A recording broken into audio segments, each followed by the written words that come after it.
De nombreux couples conservent un attachement émotionnel même après qu'une relation les a laissés dans le passé. Ne voulant pas se priver l'un de l'autre, les hommes et les femmes passent à un nouveau niveau d'interaction, la messagerie instantanée et la correspondance sur les réseaux sociaux. Cela vaut-il la peine de franchir cette ligne, en bien ou en mal? Quelles sont les conséquences d'un tel comportement? Faut-il engager la communication? Conseil pour les hommes, répondez aux deux questions suivantes. Que perdez-vous si vous écrivez ce qui a été choisi précédemment? Qu'avez-vous à regretter si la communication n'a pas lieu? Après avoir répondu honnêtement et sincèrement à ces questions, vous pourrez prendre la bonne décision quant à l'opportunité de rédiger la seconde partie d'un échec. Conseil pour les femmes, évaluez la durée de la rupture. Combien de temps s'est-il écoulé depuis notre dernière conversation? S'il s'agit de quelques jours, ne vous précipitez pas, faites une pause. Si des mois ou des années se sont écoulés, posez d'abord la question à votre interlocuteur et vous pourrez ensuite agir sur la situation. Analysez vos propres sensibilités. Pourquoi avez-vous exprimé le désir de reprendre la communication? Croyez-moi, vous êtes fier de votre réussite dans votre vie personnelle et vous voulez lui donner une nouvelle chance,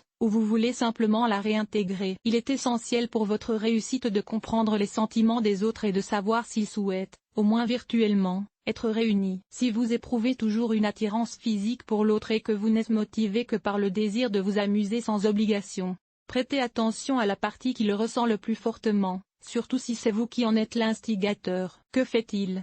Agissez en fonction de la façon dont la relation se termine. Mauvaise, soyez prudent.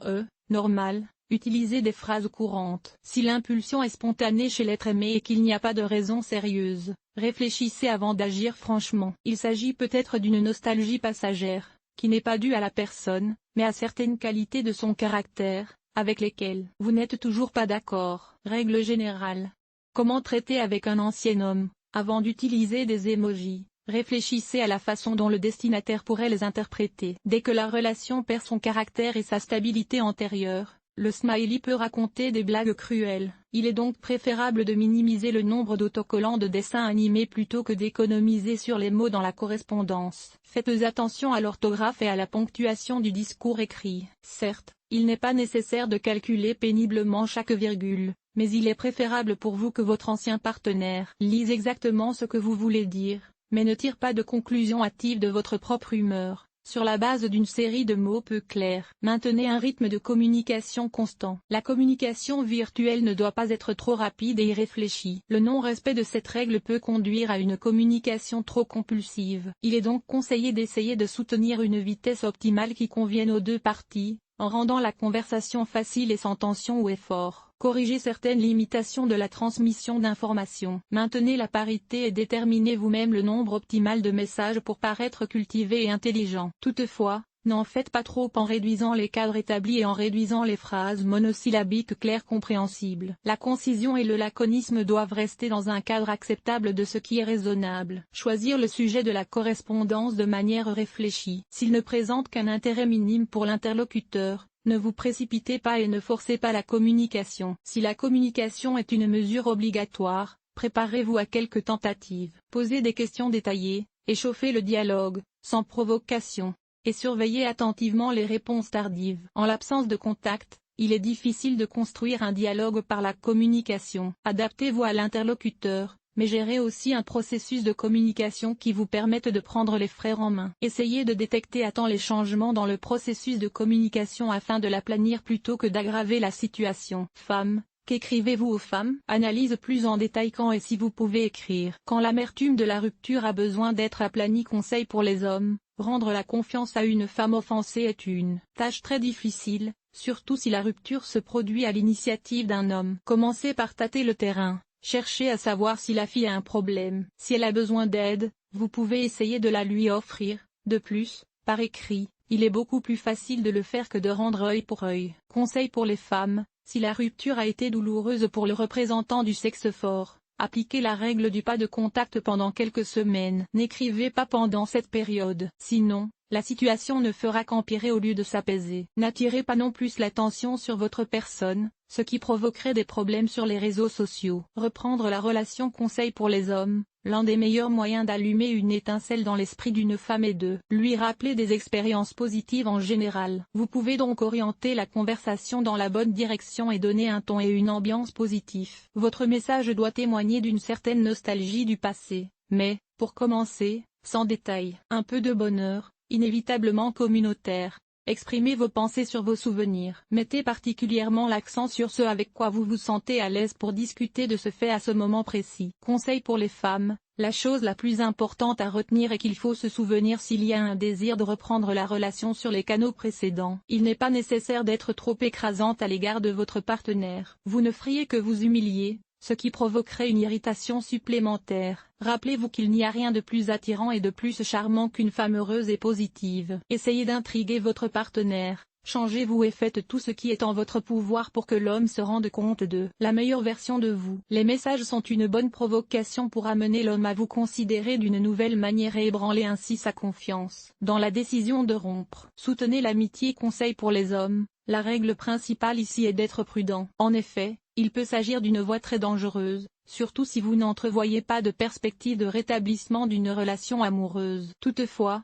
il est également compliqué de rester à Fredon pour toujours, car il s'agit d'un domaine de responsabilité spécifique. Si la relation est florissante et heureuse, vous pouvez répondre calmement au message et faire preuve de décence, tout en précisant qu'ils ne reviendront pas à l'ancienne. S'il est entendu que la correspondance n'a pas pour but de mettre à jour votre roman, vous ne devez pas vous laisser aller à la suggestion de rendre tout intact. Dans ce cas, il est conseillé de lui proposer directement son amitié. Conseil pour les femmes, bonjour.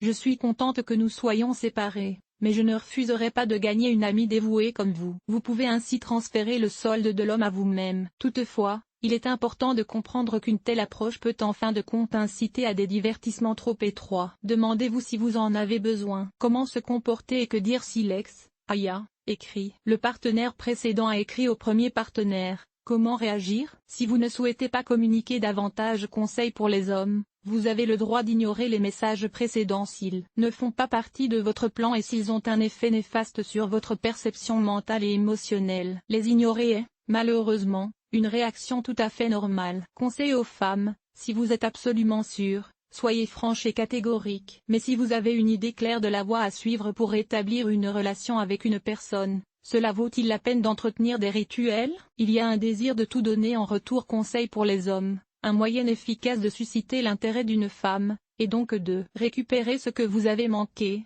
et de la laisser partir pendant un certain temps. Si la pause est maintenue avec succès et que, dans le même temps, vous n'avez pas oublié de vous excuser pour l'humiliation subie, vous pouvez passer à l'action positive. Ne vous engagez pas sur la voie de la médiocrité. La phrase standard comment allez-vous? Refusez de représenter le beau sexe, surtout s'il est peu probable que vous ayez refusé de le faire. Essayez de susciter un véritable intérêt, par exemple en parlant du concert le plus proche de son groupe préféré. Vous pouvez terminer en exprimant l'espoir que tout ira bien pour elle. Vous ferez ainsi d'une pierre deux coups. Ne plaidez pas ouvertement pour un retour, mais soyez en même temps sincère et authentiquement indifférent. Se souvenir d'un miracle ou d'un message à propos de quelque chose de bien ou d'un message de sourire, c'est faire en sorte que les petits riens du quotidien rappellent soudain qu'elle est la femme de son cœur. Conseil pour les femmes, pour qu'un homme ait envie de retourner un produit, éliminez tous les facteurs inhibiteurs tels que les insultes, les réclamations, les menaces, les réprimandes d'insatisfaction ou les demandes explicites de retour. Au lieu de cela, rappelez à votre partenaire que vous vous êtes endormi en pensant à lui, que vous avez regretté le passé ou que vous vous êtes rendu compte de votre erreur. Un simple mot, je ne peux pas me passer de toi, je ne peux pas vivre sans toi, peut faire grimper en flèche l'estime de soi d'un homme. Les hommes qui ont le sens de l'humour apprécieront certainement les plaisanteries positives, c'est-à-dire dans les limites de la décence. La provocation sous forme d'intrigue, d'inquiétude sincère sur son sort ou de compliment original peut fonctionner sur un homme, surtout s'ils ne se sont pas rencontrés depuis longtemps. Erreurs et corrections éventuelles. Quelles sont les erreurs commises par les ex-partenaires dans leur correspondance? Ils commencent à jurer. Même après avoir franchi toutes les étapes de la séparation, les gens continuent souvent à éprouver de la frustration et du ressentiment à l'égard de leur ex-partenaire, car la séparation est un chemin long et douloureux. Si la colère et le ressentiment sont dans ce cas des réactions tout à fait normales, les sentiments négatifs ne doivent pas prendre le pas sur les autres émotions. Au lieu d'être sarcastique dans vos messages, arrêtez carrément d'envoyer des SMS. Notez tout ce que vous ressentez sur une feuille de papier et brûlez-la. Il n'est utile de reprendre la communication que lorsque la passion est complètement retombée. Ils vous écrivent que vous leur manquez. La mort d'un être cher n'est pas facile à vivre. Là encore, il est normal de douter de votre capacité à vivre sans votre moitié. C'est pourquoi, au lieu de réagir naturellement par la nostalgie, ce qui ne fera que rendre la vie plus difficile. Ouvrez-vous à des autres personnes proches, telles que la famille, les amis et les psychologues professionnels. Quelqu'un qui a déjà parcouru ce chemin pourra certainement vous donner des conseils pratiques issus de son expérience personnelle. Ils se vanteront de leurs nouvelles amours, de leurs relations et de leur famille. Il s'agit bien sûr de l'une des tentations les plus évidentes. Mais même si vous avez déjà dépassé la situation et que vous pouvez plonger directement dans la mer des nouveaux sentiments et des nouvelles émotions, votre ex-partenaire peut encore porter une grande blessure dans son âme. Ne lui infligez pas de douleur. Soyez heureux pour la personne que vous avez aimée, même si la situation est inversée. Dressez votre propre liste d'erreurs. Ne vous laissez pas emporter par l'idée que vous avez eu tort. La rupture était déjà un fait accompli et probablement pour de bonnes raisons. Même si l'échec choisi se concentre sur le négatif, vous n'êtes pas obligé d'articuler ce qui est déjà dans le passé. Dans les cas extrêmes, choisissez un facteur qui mérite d'être discuté et communiqué à ce sujet en détail. Essayez de transformer la relation en un canal amical. Le temps est le meilleur des médecins. Ne laissez pas les gens tirer des conclusions et ne prenez pas de décisions hâtives. Faites-les réfléchir pour qu'ils évaluent correctement et calmement la situation extérieure. Créez des hommages. Les réseaux sociaux sont un véritable champ de mine pour les souvenirs et les émotions inutiles. J'ai remarqué une nouvelle photo de l'ancien. Je l'aime bien. Il est préférable de ne rien dire d'autre que de provoquer ouvertement une réaction émotionnelle. Les bonnes paroles ne vous aideront pas à surmonter l'attachement. Il vous invite à les visiter. Dans les moments de solitude et de nostalgie, il est plus facile de suivre l'opportunité de l'impulsion du moment émotionnel. Ce n'est qu'une excuse pour passer le temps avec une tasse de thé. Ils s'avouent honnêtement. Ils se condamnent mutuellement en silence. Il suffit de leur envoyer de bonnes vacances, de les maudire et de communiquer. L'ignorance fait-elle partie de la première catégorie? Il n'est pas nécessaire de provoquer. Si une personne ne répond pas à une demande de location, elle se désinscrira tôt ou tard. Si ce n'est pas le cas, il faut se rendre à l'endroit indiqué plus haut. Se tromper de destination. Très souvent, les gens essaient de tricher et décident de faire semblant d'être un tuyau, déclenchant ainsi d'anciens partenaires de vie. Avant de s'engager dans cette voie, réfléchissez à ce que cela donne vu de l'extérieur, surtout s'il s'agit d'une manipulation d'une personnalité qui n'a pas mûri. Gérer les suites d'une rupture est donc un processus assez complexe et approfondi. Avant d'y consentir, examinez la situation d'écart et la nature de l'interaction actuelle et pesez le pour et le contre.